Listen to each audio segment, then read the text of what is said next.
How vulnerable, I mean, earnings Likewise. season is pretty much done with now, right? How vulnerable is this market to a pullback right now? To, let's say, I don't know, anything, Trump news flow? I'd say it's highly vulnerable. We've seen, as Donald Trump just told us, the market at record highs. We've seen sentiment readings on Wall Street rise to levels that are often associated with corrections.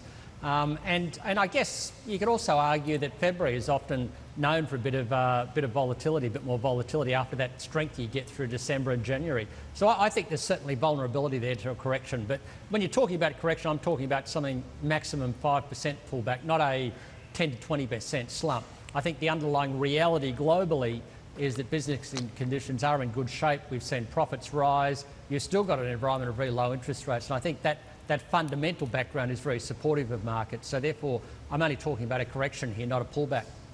Okay, well, here's the thing. We were talking to somebody not just a bear market.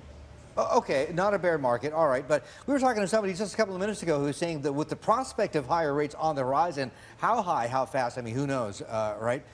He's pretty nervous because the U.S. economy growth there, as well as the global economy growth there, neither are in good shape, one. And two, both sides are very heavily indebted, which tend not to go so well when rates go higher.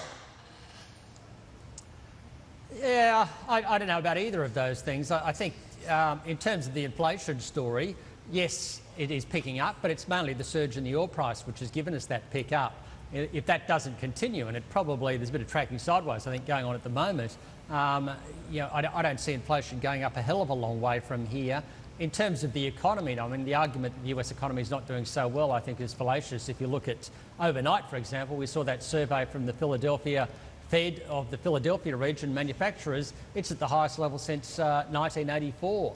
So economic conditions in the US, I think, are turning around and actually looking quite strong.